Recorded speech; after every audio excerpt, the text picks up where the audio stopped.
Chers abonnés internautes, fidèles à votre audience vidéo, publication de GBVL News, bonjour, bonsoir, partout où vous vous trouvez.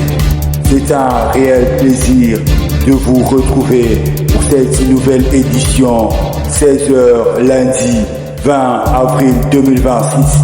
GBVL, Génération Bandalungwa, vision du bouquet, toujours accro à l'actualité qui vous a grandi dans la vitalité de l'humanité.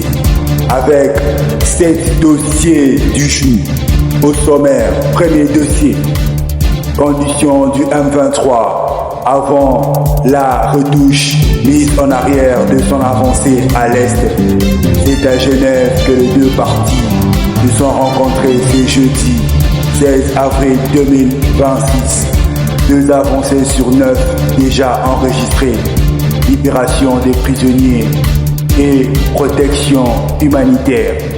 Deuxième dossier, c'est depuis le vendredi 17 avril 2026 que Kinshasa, en son sein, a remarqué la faisabilité de l'accord du 7 avril 2025 avec Washington qui autorise l'entrée sur le territoire de la RDC des migrants venus des États-Unis.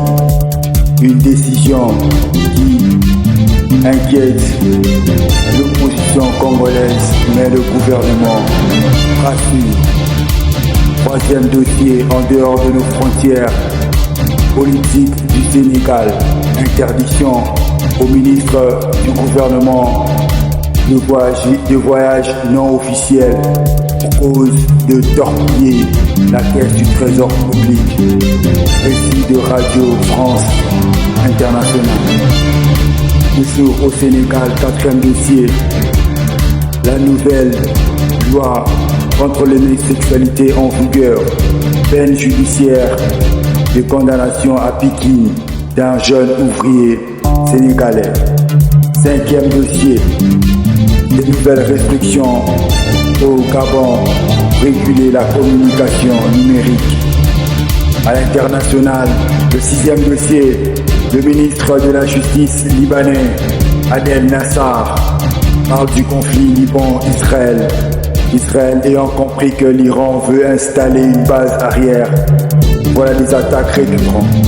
Le Liban rejette toute guerre directe avec l'Israël. Les négociations sont en vue. Et les dossiers focus, quelques images documentaires de la vidéo première partie de celui surnommé dans les réseaux le mondialiste Elio Simonini à Kinshasa. Et enfin, pour finir, on parlera de Fally Ipupa, la sortie de Isis Delirium depuis le 17 avril 2026 et les 2 dates annoncées pour son stade de France. Il nous en parle sur Radio France Internationale.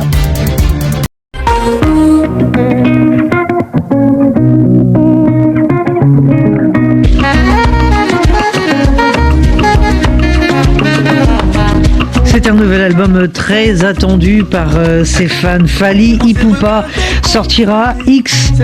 Ce sera le 17 avril prochain pour marquer et célébrer ses 20 ans de carrière avant 2 concerts prévus au Stade de France au début du mois de mai.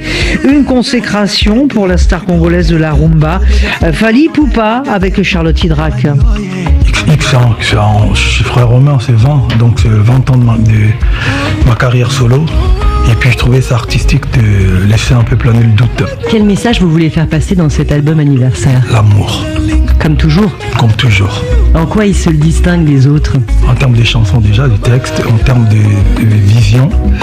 Mais artistiquement, je pense que c'est quelque chose. On a pris un peu plus des des risques. Vous restez fidèle à la rumba quand même. Toujours. Je reste fidèle à la guitare congolaise, et à l'ingala, et puis à la vision de Fally. 2 dates sont prévues au Stade de France. Les 2 et 3 mai, c'est une première pour un artiste congolais, pour un artiste africain francophone, sachant que le site a une capacité de plus de 80 000 places. Qu'est-ce que ça représente pour vous cet endroit? Le travail, la résilience, la confirmation, la volonté d'aboutir à quelque chose. Est-ce que vous le voyez comme une consécration ou une étape de plus dans votre carrière? Une étape de plus, je dirais.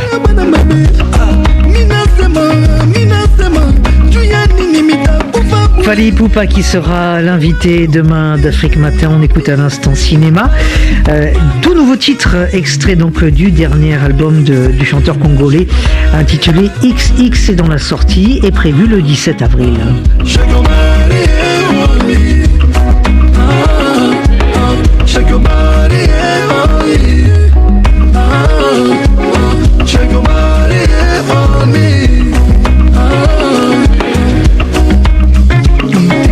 Et c'est la Et en plus de ces 7 dossiers décortiqués, vous aurez à voir la vidéo buzz du mois passé, mars-avril. Vidéo ont repris plusieurs challenges. Dolo, Didika Bango, Benda Bango, Moutou, 7 Moutou. Allez, amen famille. Allez, Kanga Bango, les sous. Batata Masinoki, Bapastendo, Bafazendoki, Bademaye, Kanga Bango, Banoko.